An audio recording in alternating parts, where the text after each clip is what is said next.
Programme में आपको खुशामदीद कहते हैं। मैं असदुल्ला खान हूँ। नहायत अफसोसनाक वाक़या, लैंडिंग से चंद लम्हे पहले PIA का तैयारा गिरकर तबाह हो गया।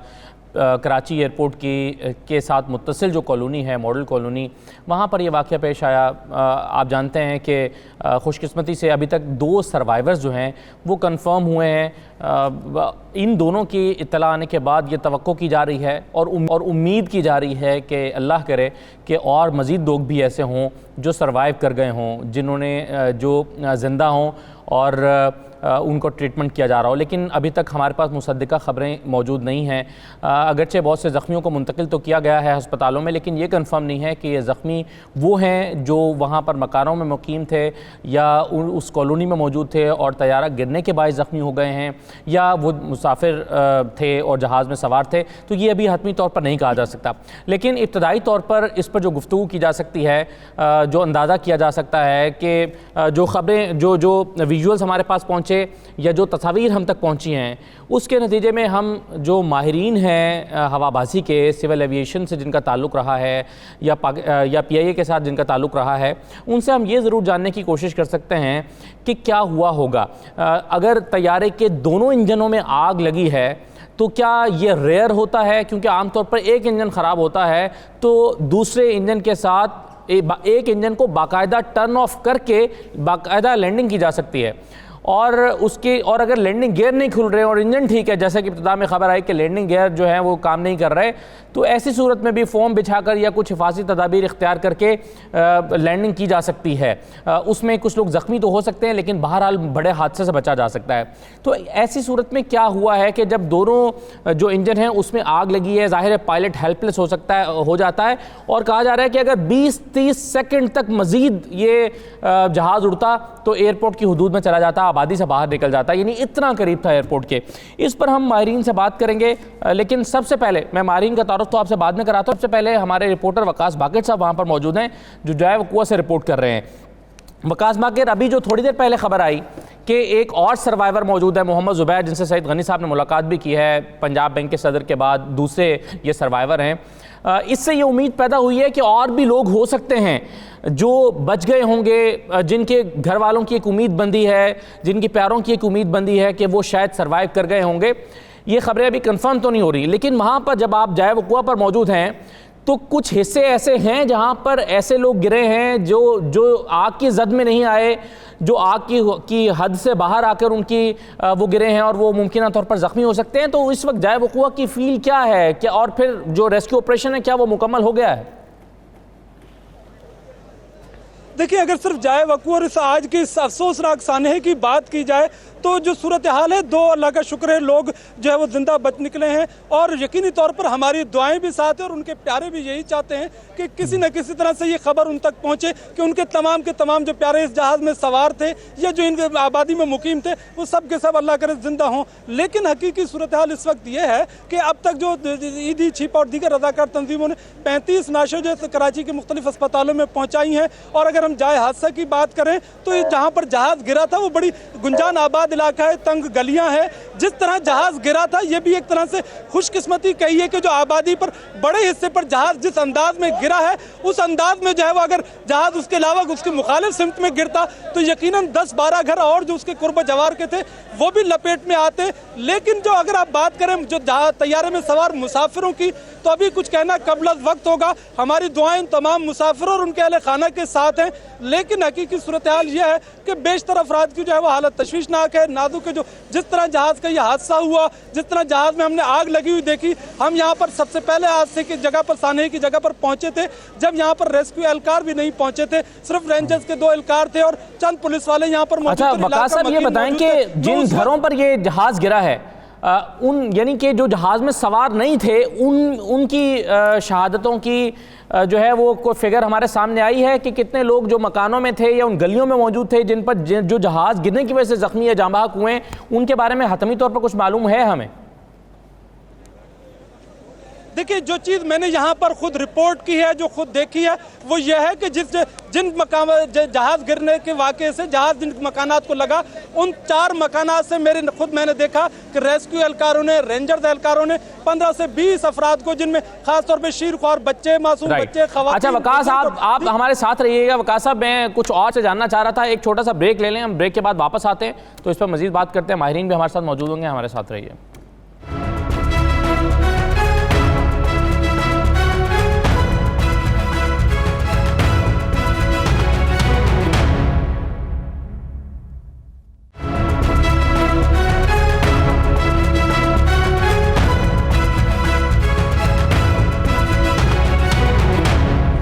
दोबारा आपको खुशामदीद कहते हैं। मेरे साथ नुसरतुल्लाह खान साहब मौजूद हैं, साबिक डायरेक्टर सिविल एविएशन। खान साहब, बहुत शुक्रिया प्रोग्राम में शिरकत करने के लिए। इरशाद अहमद आरिफ साहब हमारे साथ मौजूद हैं, सीनियर तज्ज़ेकार हैं, और एजाज हारून साहब मुझे कुछ देर में ज्वाइन करेंगे, आप साबिक MD-PIA हैं। वकास बाकर साहब हमारे साथ मौजूद हैं, हमारे रिपोर्टर हैं, इनसे हम बात भी कर रहे थे पहले। नुसरतुल्लाह खान साहब, मैं आपसे अब गुफ्तगू का आगाज़ करना चाहूँगा। मुझे सबसे पहले तो ये बताइएगा कि अगर जहाज़ के दोनों इंजन्स में आग लग जाए तो पायलट के पास ऑप्शंस क्या रह जाते हैं? और मैं कहीं पर देख रहा था कि ये बहुत रेयर होता है कि दोनों इंजन जो हैं वो मुतासर हो जाएं जहाज़ के बैक वक्त। क्या वाकई ये रेयर होता है? और अगर ऐसा हो जाए तो कोई ऑप्शंस बचते हैं पायलट के पास? अस्सलाम वालेकुम जी। सबसे पहले तो इस अफसोसनाक हादसे पर मैं जो वफ़ात पा गए उनके लिए मग़फ़रत का कहूँगा, और दूसरा जो बच गए अल्लाह उनको सेहत दे। आपका सवाल जो है वो ये है कि आजकल के लेटेस्ट टेक्नोलॉजी एयरक्राफ्ट्स में डेफिनेटली 2-2, 3-3 सिस्टम है कि अगर एक फ़ेल हो जाए तो दूसरा नहीं तो तीसरा। तो चांसेस बहुत रेयर है कि टू इंजन एयरक्राफ्ट में एक वक्त में ही दोनों इंजन चले जाएं। आग लगना भी एक में हो सकता है, उसको वो स्विच ऑफ करने के उनके पास सारे तरीक़ाकार उस जहाज़ में मौजूद हैं। बदकिस्मती है कि अगर दोनों इंजन फेल हो जाए या दोनों में आग लग जाए तो उसका फिर नतीजा यही है कि हादसा होता ही होता है। अच्छा सर, ये बताइए कि ये शुरू में हमें खबर मिली कि लैंडिंग गियर जो हैं वो नहीं खुल रहे, तो आपके ख्याल में लैंडिंग गियर का ना खुलना, इसका ताल्लुक इंजन के फेल हो जाने से होता है या ये अपने तौर पर एक अलग खराबी पैदा हुई होगी जहाज़ में? वैसे तो ये टेक्निकल सवाल है, मगर जो मेरा तजर्बा आज तक रहा है एयर ट्रैफिक कंट्रोल में, लैंडिंग गियर्स और इंजन का कोई ताल्लुक नहीं। लैंडिंग गियर्स पुराने जहाज़ों में तो मैनुअली भी वो नीचे उतर कर उनको खोल लेते थे, और नए में भी डेफिनेटली ये होगा, लिहाजा इंजन और उसका लैंडिंग गियर्स का ताल्लुक नहीं होना चाहिए। एक और सवाल जो मैं आपसे जानना चाहूँगा सर, आप इसके एक्सपर्ट होंगे जाहिर है, वो ये है कि पायलट ने फैसला किया कि वो गो राउंड करेंगे। अब ऐसी सूरत में कि जब दोनों इंजन जो है उसमें आग लगी हुई है, उस वक्त पायलट ये फैसला कर रहे हैं कि वो गो राउंड करेंगे, ये आपके ख्याल में पायलट का ये फैसला इस मौके पर दुरुस्त होता है या दुरुस्त होगा? देखिए जी, ये अभी तक तो इन्वेस्टिगेशन हो गई, ये स्पेकुलेशन है कि दोनों इंजन्स में आग लगी हुई है, और डेफिनेटली अगर आग लगी हुई होती तो मेरा ख्याल है पायलट ये फैसला ना करता। हो सकता है पायलट ने ये पहले फैसला किया हो, जब लैंडिंग गियर ना खुल रहे हो तो उन्होंने फैसला किया हो गो राउंड करने का, इन द मीनवाइल फिर आग लग गई हो सकता है यूं हो। जी, मैं उसी तरफ आ रहा हूँ जी कि जब लैंडिंग गियर नहीं खुलता, जहाज़ फाइनल अप्रोच पर लैंडिंग के लिए आता है, एक सर्टन हाइट तक, हर जहाज़ की एक हाइट है, पायलट ने डिसाइड करना होता है पुल अप करने का, यानी गो राउंड जाने का। उसने लैंडिंग गियर्स नहीं अगर खुल रहे थे तो उसने फैसला किया गो राउंड जाने होने का। जिस वक्त वो गो राउंड हुआ उस दौरान लगता है कोई टेक्निकल ख़राबी हुई है किसी एक इंजन में, उसकी अगर मैंने जो आपके टीवी की वसासत से सुनी है उनकी कॉल्स, उसने मेडे की कॉल भी आखिरी लम्हे में ही दी है, जब मेरा ख्याल है कि उसने जब पहले कहा है कि 1 इंजन फेलियर, ATC ने कहा बोथ रनवेज नहीं, रनवे 25 अवेलेबल जी। फिर उसके बाद उसने जब मेडे की तो ATC ने कहा बोथ रनवेज आर अवेलेबल जी। फिर आपकी जो फिल्म चल रही है उसमें जो ट्रैक चल रहा है टीवी पर, उसको अगर देखें तो जहाज़ कंटिन्यूसली अपनी हाइट लूज़ करता हुआ अल्टीमेटली आकर हिट करता है। दैट मीन्स कि उसका एक इंजन में तो उसने खुद अनाउंस किया है, दूसरे में भी प्रॉब्लम हो गया है, आग लग गई है या दोनों इंजन बंद हो गए, ये अब इन्वेस्टिगेशन ही बता सकेगी। जी राइट सर। अच्छा, मैं एक चीज़, हमारे साथ अरसलान साहब हमारे साथ मौजूद हैं, मैं उनसे हॉस्पिटल से हैं। अरसलान साहब, एक तो ये बता दीजिएगा कौन सा हॉस्पिटल में खड़े हैं, और दूसरा ये जो डेड बॉडीज़ लाई जा रही हैं इसमें आइडेंटिफाई किया गया है कि कितने लोग जहाज़ के अंदर मौजूद थे, उनकी डेड बॉडीज़ लाई गई हैं, या कौन से ऐसे लोग हैं जो उस वहाँ के रिहायशी थे, जहाज़ गिरने की वजह से जो हादसा हुआ है उसमें उनकी जान गई है, और ज़ख्मी किस नौयत के हैं, और फिर ये कि जो ज़्यादातर डेड बॉडीज़ लाई गई हैं क्या वो झुलसी हुई हालत में हैं, या इस बारे में क्या तफसीलात हैं?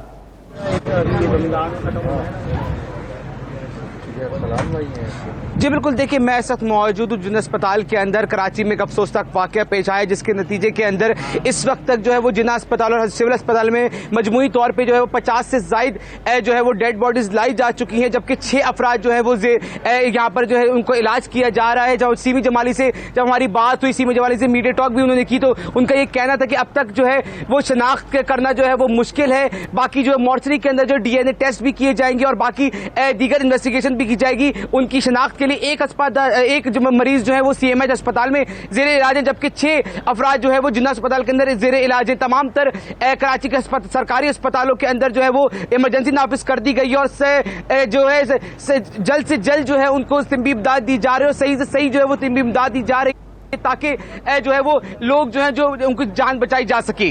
जी अच्छा अरसलान साहब, मुझे ये बताइए, जिन जख्मियों का आप बता रहे हैं इस बारे में अस्पताल ने कुछ बताया है कि ये जख्मी वही हैं जो कॉलोनी के पहले से ग्राउंड पर रिहायशी थे, और इन जख्मियों में से कोई ऐसा शामिल तो नहीं है जो जहाज के अंदर मौजूद था, जो सर्वाइवर हो?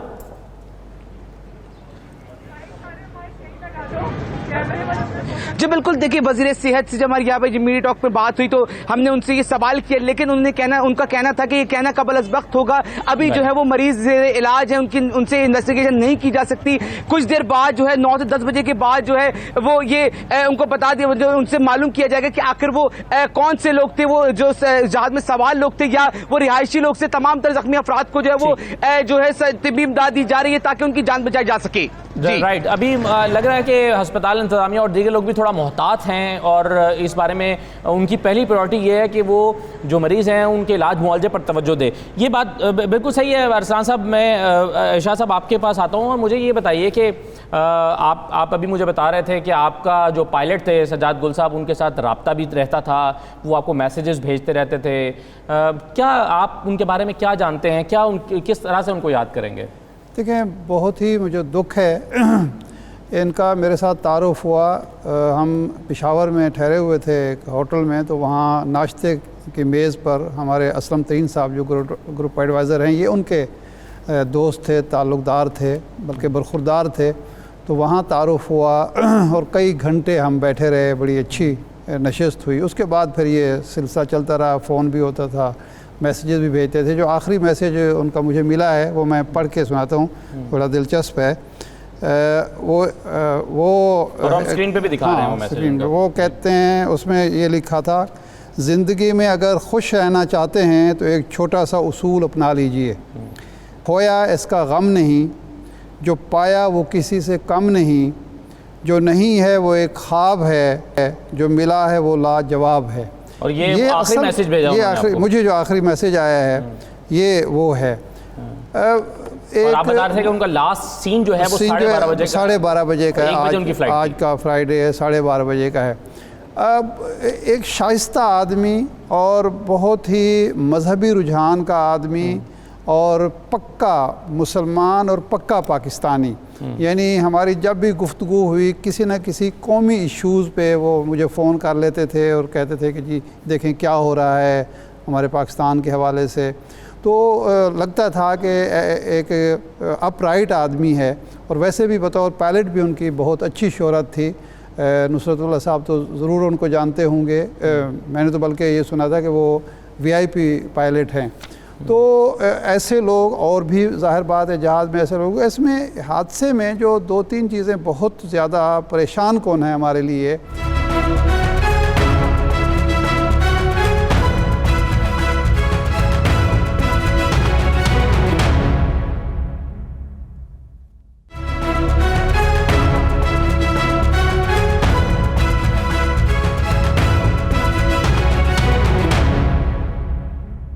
साहब बहुत शुक्रिया। बड़ा दिलखराश वाक़या है, पूरी कौम इस पे अफसुर्दा है, लेकिन 2 सर्वाइवर्स हैं, उसकी बहरहाल अपनी जगह पे खुशी भी है, दुआ भी है कि अल्लाह ताला उनको सेहत दे। और जब 2 लोगों की इतला मिली है तो कुरैशी साहब बहुत सारे लोगों ने उम्मीदें बांधी कि शायद हमारे प्यारे भी जो हैं वो सर्वाइव कर गए हों, कहीं ज़ख्मी हों, बहुत बेचैनी की हालत है। आप और पूरी तरह से अभी तक सर कई घंटे गुजरने के बाद कुरैशी साहब आप अभी तक जो हैं वो पूरी तरह से मालूमात नहीं है कि जो ज़ख्मी हैं वो कौन हैं और क्या सर्वाइवर्स भी उनमें शामिल हैं। तो आप नहीं समझते कि इसमें थोड़ा सा जल्दी ये इदारों को और अस्पताल इंतजामिया को काम करना चाहिए ताकि वो जो सूली पर लटके हुए हैं जो प्यारे हैं इन लोगों के उन तक खबर मुसद्दिका पहुंच जाए? देखिए, इसमें कोई शक नहीं, जिन्हें इत्तलात दरकार हैं वो बेचैन होंगे, ये तो फितरी सी बात है। जिनके अजीज व अकारब जहाज में थे और अभी उनको पूरी मालूमात नहीं मिल रही, तो उनकी जो फिक्र है उसका अंदाजा हम लगा सकते हैं। लेकिन देखने की सूरत ये है कि इस वक्त पहली तरजीह क्या होनी चाहिए। पहली तरजीह तो यही होनी चाहिए कि जो सर्वाइवर्स हैं उनको अस्पताल मुंतकिल किया जा सके, जो मलबे तले दबे हुए हैं उन्हें वहां से रेस्क्यू किया जा सके, ताकि जो अमवात हैं वो मजीद ना बढ़े।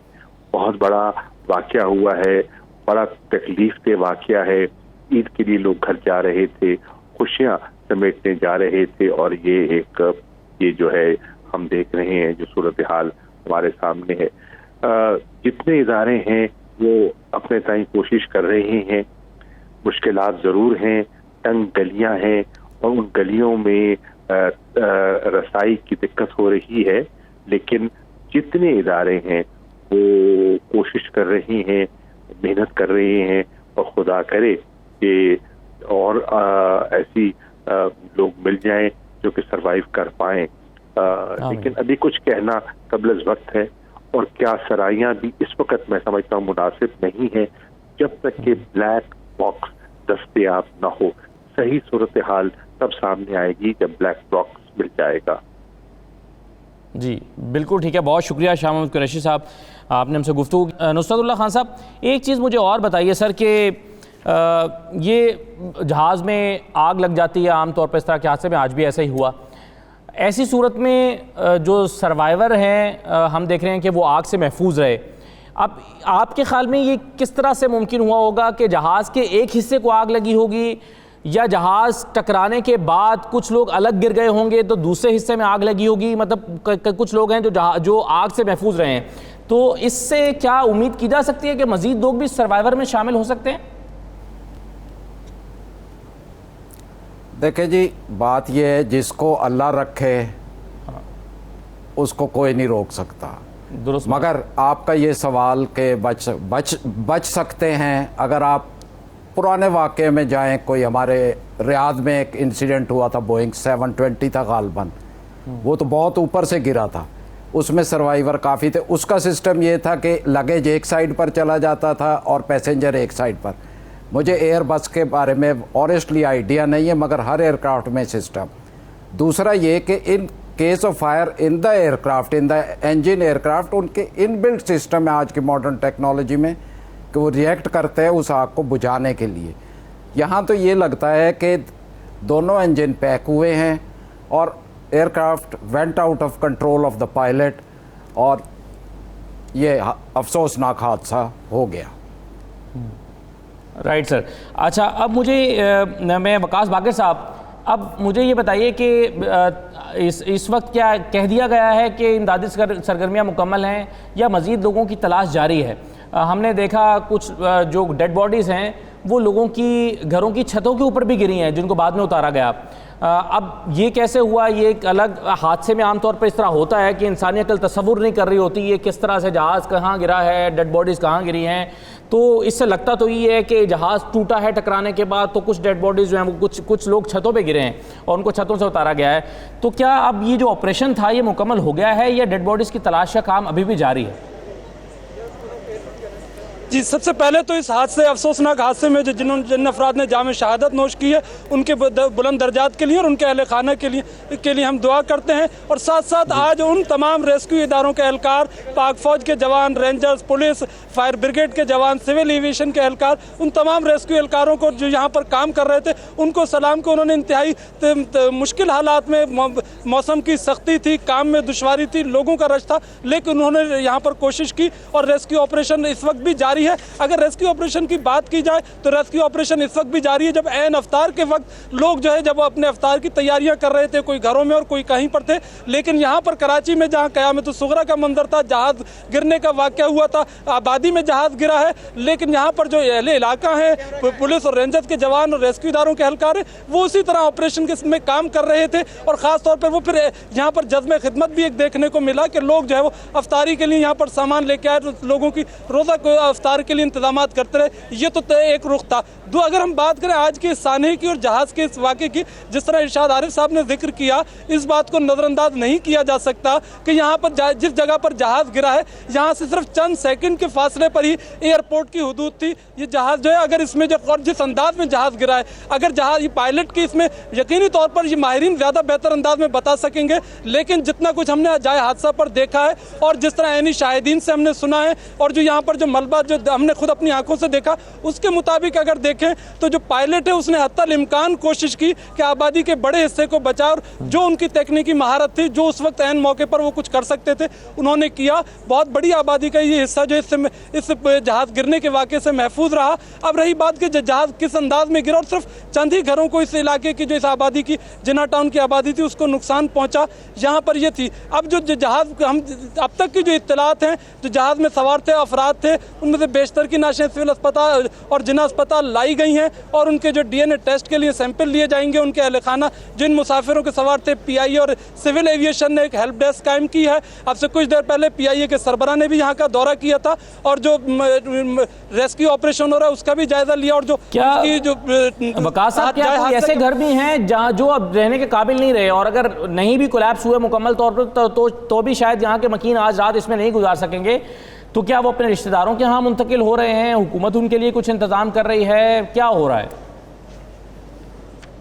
जी देखिए, जो यहाँ पर 3 से 4 घर जो मुकम्मल तौर पे सानहे इसके मॉडल टाउन की लपेट में आए, वो घर यकीनी तौर पर जुज़वी या मुकम्मल तौर पर उनको नुकसान पहुँचा और उन घरों के मकीन इन घरों में क़याम नहीं कर सकेंगे तावक्त की जब तक ये रेस्क्यू ऑपरेशन मुकम्मल हो। और इस रेस्क्यू ऑपरेशन को मुकम्मल होने में आपको बताता चलूँ कि ये चंद घंटों की बात नहीं है, इसमें करीबन कल तक का वक्त यकीनी तौर पर लगेगा कि रेस्क्यू इदारों के एहलकारों की सबसे पहली कोशिश है कि अब भी एक चांस लिया जाए और कोशिश की जाए कि हैवी मशीनरी को आहिस्ता आहिस्ता इस्तेमाल किया जाए कि शायद कोई शख्स जिसकी जान बचाई जा सकती है और जो अभी जिंदा हो उसको निकाला जा सके। तो बहुत इंतहाई महारत के साथ हमारे जो वो एहलकार यहाँ पर रेस्क्यू इदारों के एहलकार काम कर रहे हैं, वो रेस्क्यू ऑपरेशन मुकम्मल कर रहे हैं। जो मकीनों की बात है वो अपने रिश्तेदारों के घर गए हैं, जो जख्मी थे उनको अस्पताल मुंतकिल किया गया और जो मौजूदा तौर पर जो जहाज गिरा और घर में ही मौजूद थे उन लोगों को रेस्क्यू इदारों के एहलकारों ने निकाला था, वो भी अपने रिश्तेदारों के घर पर मौजूद हैं। राइट वकास साहब, थैंक यू वेरी मच। मैं एक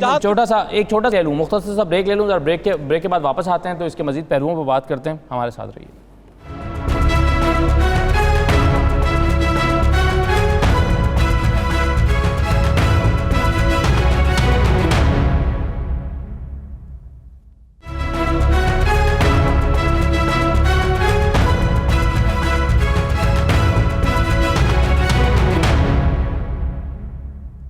दोबारा आपको खुशामदीद कहते हैं। इरशाद आरिफ साहब, अभी रेस्क्यू ऑपरेशन चल रहा है, जैसे कि हम बात कर रहे थे, कोशिश की जा रही है कि अगर वहाँ पर कोई ज़ख्मी मौजूद है उसको निकाला जाए या डेड बॉडीज़ हैं उसको ढूंढा जाए, तो ये हो रहा है, इसकी तहकीकात होंगी। लेकिन हम देखते हैं कि माजी में भी ज़िम्मेदारान का शायद उस तरह से तयन नहीं होता। ये कैसे, अभी एक जगह पर मैं सुन रहा था, इसकी तस्दीक नहीं कर सका कि 3 साल से DG सिविल एविएशन नहीं है। अगर ये दुरुस्त है तो फिर जाहिर है उसकी भी एक कोई ना कोई उसका लॉस्ट होता है, ऐसी पोजीशन का विकेट होने पर कोई असर ज़रूर पड़ता है इदारे पर। तो आपके ख्याल में क्या जिम्मेदारियाँ हुकूमत पर आयद होंगी?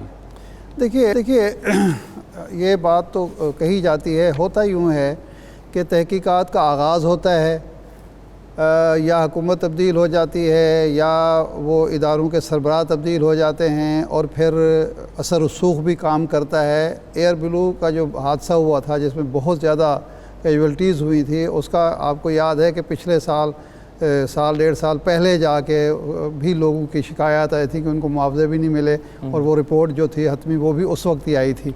तो ये हमारे यहाँ ताख़ीरी हरबे इख्तियार होते हैं। इसी की वजह से कभी भी कंप्लीट जो हमने एक रोकथाम है किसी मामले की वो नहीं हो पाती। तो अब कम से कम मौजूदा हुकूमत ऐसी है जो दावा करती है, और वो अभी ये 2-4 रिपोर्टें जो सामने आई, ऐसे लगता है कि वो कम से कम कोई अगर तहकीकात शुरू करती है तो उसको मंतकी अंजाम तक पहुंचाती है।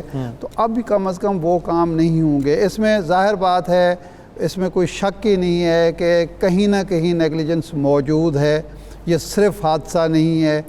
और कहीं ना कहीं कोई ग्रोह, कोई शख्स, कोई जो सेक्शन होगा उसकी पहलोतही की वजह से उसकी गलती का खमियाजा भुगतना पड़ा है पूरी कौम को। अब इसमें जो लोग बच गए हैं मौजज़ाना तौर पर, ये भी सोचने की बात है कि हम बातें तो बहुत करते हैं लेकिन अल्लाह पर हमारा जो भरोसा है, हमारा यकीन है, ऐसे हादसात में मज़ीद पुख्ता होना चाहिए। देखें 2-3 चीज़ें हुई। एक तो जो बच गए हादसे में वो ज़फ़र मसूद साहब हैं और ये ज़ुबैर साहब हैं, एक खालिद शेरदिल का भी हम सुन रहे हैं, अल्लाह ताला उसको भी सेहत अता फरमाए। एक बच्ची है वो उसमें उसकी ड्यूटी थी, उसको रोक दिया गया, अल्लाह ताला ने उसको बचाना था। एक पीटीआई के नवीज़ शरीफ साहब का सुन रहे हैं, वो एयरपोर्ट पर पहुँचे और ज़िंदगी जो है ना, ये इस पर तो पक्का ईमान हो जाना चाहिए, पुख्ता हो जाना चाहिए कि देखें लोग कोरोना की वजह से खौफज़दा थे, लेकिन अगर मौत आनी है तो इस तरीके से भी आ सकती है और अल्लाह ताला ने बचाना है तो इस तरीके से भी बचाना। एक वाक़या मैं सुनाऊँ, ये 17 अगस्त 1988 में जनरल ज़ियाउल हक का जो हादसा हुआ, तो जनरल ज़ियाउल हक साहब का जब जहाज़ तैयार था, जनरल साहब तशरीफ़ लाए, टेक ऑफ के लिए तशरीफ़ लाए, जहाज़ में दाखिल हुए तो उन्होंने देखा कि सिद्दीक़ सालिक साहब जो उनके प्रेस सेक्रेटरी थे वो मौजूद नहीं थे। वो DG ISPR थे, उस वक्त डायरेक्टर होते थे वो ISPR के, तो वो मौजूद नहीं थे। उन्होंने कहा कि भाई ब्रिगेडियर साहब कहाँ हैं, सिद्दीक़ सालिक साहब कहाँ हैं? तो पता चला कि वो तो नहीं जा रहे। मुमताज़ इकबाल मलक साहब जो उस वक्त ISPR में थे, फिर हिलाल के एडिटर भी रहे, वो जा रहे हैं उनके साथ। उन्होंने कहा नहीं ब्रिगेडियर साहब को बुलाएं। अब मुमताज़ इकबाल मलिक साहब अपनी सीट पर बैठ चुके थे, तैयार था जहाज़, सदर दाखिल हो गए हैं, उसके बाद दरवाज़े बंद होने, जहाज़ ने उड़ जाना है। लेकिन उन्होंने जब ये कहा तो उन्होंने कहा जी फिर ठीक, इनको उतार दें, हाँ इनको वापस भेज दें। मुमताज़ इकबाल मलिक बताते हैं कि मैं जब जहाज़ से उतरा तो मुझे एक परेशानी तो ये थी कि मेरे घर वाले मेरा मजाक उड़ाएंगे कि गए हो सदर के साथ, और दूसरा वैसे भी एक महसूस होता है कि VIP फ़्लाइट से उतार दिया जाए तो इंसान कुछ फील कर रहा होता है, हार्ड फील कर रहा होता है। कहते हैं मैं अफसुर्दा घर गया, लेकिन शाम को ये पता चला कि अल्लाह ताला की मर्ज़ी क्या थी, अल्लाह की रज़ा क्या थी, अल्लाह की खुशी। तो इसलिए कहा यह जाता है, हमें सबक ये मिलता है, तालीम ये है हमारे लिए कि अगर कोई काम आपका नहीं होता तो उस पर भी अल्लाह को शुक्र अदा करना चाहिए। ओके, उसमें भी अल्लाह ताला की तरफ से मसले बहुत सारे लोग ऐसे हैं, बचाने वाला वही है और जिसकी लिखी हुई है उसको किसी तरह से टाला नहीं जा सकता। इसी एयरक्राफ्ट ने कराची से लाहौर 4 बजे वापस आना था और कई ऐसे हमारे दोस्त हैं जो बोर्डिंग करा के बैठे हुए थे इसी जहाज से। अब ये लैंड कर जाता 30 सेकंड तक और दोबारा टेक ऑफ के बाद हो जाता तो शायद दूसरे लोगों को, तो ये जिंदगी और मौत पर तो पक्का यकीन होना चाहिए। मेरे साथ ब्रिगेडियर फारूक हमीद साहब मौजूद हैं। ब्रिगेडियर साहब, आपने भी सिविल एविएशन में लंबे अरसे तक सर्व किया है, इस हादसे को आप किस तरह से देख रहे हैं? बिस्मिल्लाहिर्रहमानिर्रहीम। असदुल्लाह भाई, वेरी ट्रैजिक। इसमें कोई बड़ी तादाद में लोग शहीद हुए हैं, इतने जख्मी हुए हैं, उसके बाद ग्राउंड पे बड़े लोग जो हैं उनकी डेथ, लोग इंजर्ड हुए हैं। देखिए बात यह है कि दो जो चीज़ें सामने आ रही हैं एक तो ये कि पायलट के जहाज के जो लैंडिंग गेयर्स है एक वो अपना अनलॉक नहीं हो। अच्छा बिगेर साहब, अगर आप मुझे इजाज़त दें तो मैं वापस आता हूँ। मेरे साथ मुर्तज़ा वहाब साहब मौजूद हैं। मुर्तज़ा वहाब साहब, अभी सईद गनी साहब ने जब एक और सर्वाइवर से मुलाकात की तो उसके बाद बहुत सारे जो सवार थे, मुसाफिर थे जहाज़ के, उनके जो प्यारे हैं, उनके रिश्तेदार हैं, अजीज़ हैं, उनके अंदर एक होप पैदा हुई है कि शायद हमारे भी कुछ लोग सर्वाइव कर गए हों, लेकिन अभी तक हमारे पास खबर ना पहुंची हो।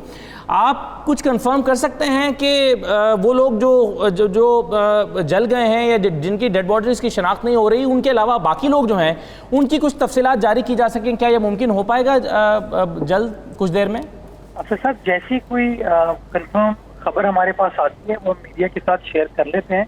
अभी फिलहाल हमारे पास जो इन्फॉर्मेशन है वो 2 पैसेंजर्स के हवाले से है। एक जफर मसूद साहब हैं जो कि दारुल सेहत अस्पताल में एडमिटेड है और उनको वहाँ पर चोटें आई हैं, उनको ट्रीट किया जा रहा है।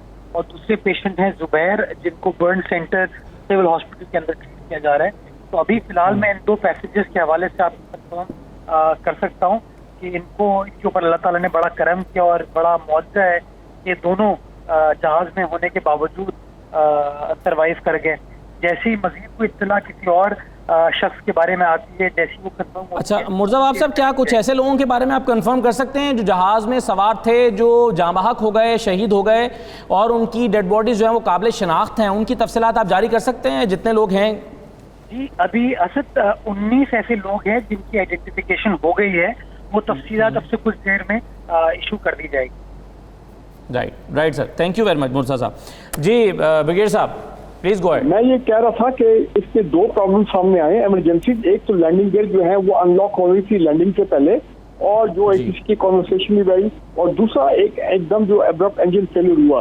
देखिए, आप इस पॉसिबिलिटी को रूल आउट नहीं कर सकते कि during the last phase of landing वहाँ पे आपको पता है ये एयरपोर्ट के नजदीक बर्ड बहुत होती है, परिंदे बहुत होते हैं, बर्ड हिट जो है वो भी हो सकती है। सडन इंजन जो है उसमें बर्ड हिट होती है तो उस इंजन जो है उसमें प्रॉब्लम आ जाता है।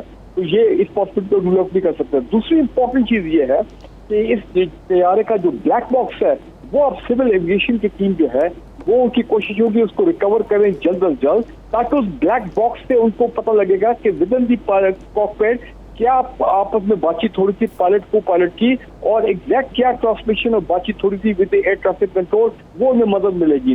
तीसरी इंपॉर्टेंट चीज ये कि वो उन्होंने ये देखना है इस चीज को कि देखें इतने बड़े जहाज में, जिस तरह आपके सिविल एविएशन के एक्सपर्ट भी कह रहे थे, एक अगर चीज सिस्टम फेल होता तो एक बैकअप होता, उसका भी एक बैकअप होता है। तो ये क्या वजह कि हमारे इतने वेल ट्रेंड पायलट जो है, अल्लाह उनको जन्नत नसीब करे, मैं ये सुन रहा हूँ उनकी डेथ होगी, कि वो इस इमरजेंसी को सही तरह हैंडल नहीं करने में कामयाब नहीं हुए और जहाज जो है second shot of the runway जो है वो क्रैश कर गया। इंपॉर्टेंट चीज ये सिविल एविएशन इन्वेस्टिगेटर्स के लिए, तो उन्होंने देखना है कि जहाज जब लाहौर से टेक ऑफ किया था, was it fit to fly and take off from Lahore.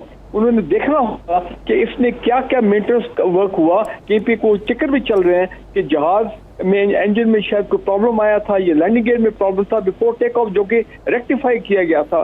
तो इसमें अब इंजन की हिस्ट्री, लैंडिंग गियर की हिस्ट्री, क्या क्या रिपेयर वर्क हुआ इस जहाज पे, और फिर जो लास्ट मेजर इंस्पेक्शन हुई जहाज की वो किधर हुई, उसमें क्या क्या काम किया गया।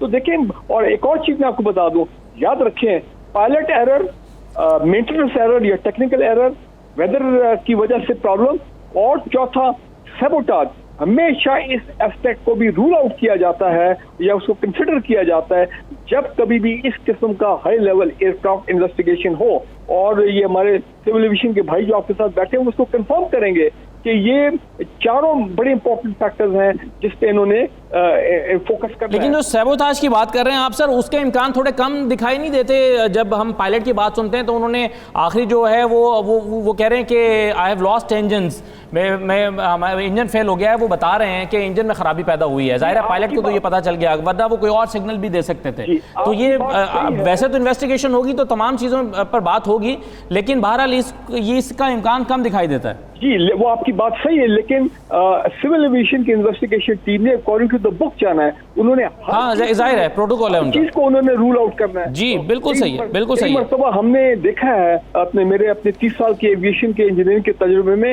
एंड में पता लगा कि जनाब नीचे से हिट हुआ था हेलीकॉप्टर और जहाज। तो देखें ना, ये हर पॉसिबिलिटी की आपको तैयार। हाँ, जैसे एयर ब्लू के जो जहाज था उसके बारे में भी कुछ रूमर्स ऐसी आई थी। एनीवे, मैं एक नुसरतुल्लाह साहब, मुझे एक चीज़ बताइए, क्या ये मुमकिन है कि कोविड-19 की वजह से फ्लाइट ऑपरेशन जब मुअत्तल रहा है तो उस दौरान में रूटीन का चेकअप या रूटीन की मेंटेनेंस या वो चीज़ें नहीं हुई और जहाज़ जो हैं वो खड़े रहे हैं काफ़ी लंबा अरसे तक, और उसके बाद जब फ्लाइट ऑपरेशन दोबारा शुरू हुआ तो उसका जो कॉम्प्रिहेंसिव सा जो उसका मुआयना था वो नहीं हो सका या नहीं हुआ होगा? क्या इस बात का कोई इम्कान है? सिस्टम में समझना चाह रहा हूँ कि सिस्टम में किस तरह से होता है?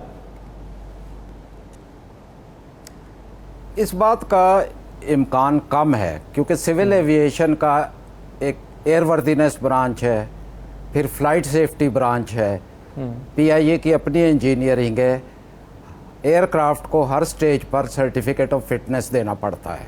ठीक। अब इसी केस में जैसे आप कह रहे हैं लाहौर में कोई ख़राबी हुई है, उसके बाद पायलट जहाज़ ले जाओ। Rules of the air, IQ के जो रूल्स है वो कहता है final disposition of an aircraft is the responsibility of the pilot in command. अगर पायलट सेटिस्फाइड नहीं है, वो एक भी स्नैग खा हो ना हो, वो अगर ये कहते जी मैं जहाज़ नहीं लेके जाऊंगा जब तक ये ठीक नहीं होगा, तो nobody can force him on this earth कि ही शुड फ्लाई। लेकिन क्या ऐसा होता है नुसरतुल्लाह साहब, क्या ऐसा होता है कि माइनर इशू के बावजूद पायलट कह गया माइनर इशू है, होता रहता है, कोई मसला नहीं, और वो टेक ऑफ कर ले, ऐसा होता है रूटीन में? नहीं, वो भी इंजीनियरिंग सर्टिफाई करेगी। पायलट देखे, मैं अगर ड्राइवर हूं तो मुझे गाड़ी खराब होगी तो मैं मैकेनिक को बुलाऊंगा। अगर वो कहेगा जी ठीक है कोई प्रॉब्लम नहीं है और पायलट फील्स के ही सेटिस्फाइड, वो चला जाता है। नंबर एक। नंबर दो, मैं आपसे अभी एक बात कर रहे थे गालिबन इरशाद आरिफ साहब जी, कि ये रिपोर्ट पब्लिक नहीं की जाती। मैं जिस वक्त डायरेक्टर था मुल्तान इंसिडेंट की, मुझे तो इंक्वायरी से रोक दिया गया था कि आप नहीं जाएंगे, ऑन रिकॉर्ड है। उसकी रिपोर्ट मैंने कहा जी पब्लिक कर दे ताकि पब्लिक अवेयरनेस हो। इसी तरह एयर ब्लू का भी मैं कहता हूँ पब्लिक को भी पता लगे। मैं आपको एक इंसिडेंट कोट करता हूँ अपना ही। I was flying from Dubai to Karachi. मेरी सीट के सामने एक अंबार अटैची केसों का रख दिए गए जैसे कारोबारी रखते हैं। मैं खड़ा हो गया, मैंने कहा जी ये आपने यहाँ क्यों रखे हैं? तो मुझे क्रू ने कहा जी कोई बात नहीं। मैंने कहा जी दो चीज़ें हैं, एक तो जहाज़ का एक ऑल अप वेट है, उसने वो लेके फ्लाई करना है, उससे ज़्यादा होगा तो चांसेस ऑफ क्रैश है, नंबर एक। नंबर दो, अगर एयर टर्बुलेंस में फंस गया तो ये अटैची के सामान पैसेंजरों पर आएगा। तो उस वक्त मैंने कहा मैं फ्लाई नहीं करूँगा, मुझे आप उतार दे। तो उन्होंने मुझे रोक के वो सामान जहाँ भी एडजस्ट किया। अब जब तक ये चीज़ें पब्लिक को नहीं बताई जाएंगी, दे डोंट नो कि what they are suppose to do, what rights they have, what safety precautions they should look for, तो इसका असर इतना अच्छा नहीं पड़ेगा। आप रिपोर्ट्स जो आती हैं उनको पब्लिक करें ताकि लोगों को भी पता लगे कि जी क्या क्या होता है एविएशन वर्ल्ड में। जी नुसरतुल्लाह साहब, ये आपने मुल्तान का जिक्र किया, मुल्तान वाले हादसे का, तो माज़रत के साथ मुझे याद आ गया कि उस हादसे के बाद तो जो एयरपोर्ट मैनेजर थे उनकी प्रमोशन भी हुई और उनको अवार्ड भी मिला उस हादसे का, जिसमें एक मुसाफिर भी नहीं बचा था। वो भी आपको याद होगा, बजाय रिपोर्ट पब्लिक करने के। सर मुझे सब कुछ याद है, वो उस पर भी पब्लिक, उस पर भी मैंने फाइलों पर कुछ लिखा था। बहरहाल वो बात पुरानी है, आज तक वो साहब मेरे खिलाफ है।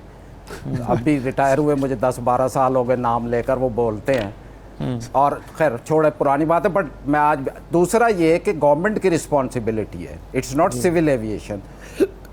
एक्सक्यूज मी जी, एक नेशनल एयरफील्ड क्लियरेंस पॉलिसी है, उस पर अमल कराना है सूबाई गवर्नमेंट्स ने, सेंट्रल गवर्नमेंट्स ने, कैंटोनमेंट में स्टेशन कमांडर्स ने।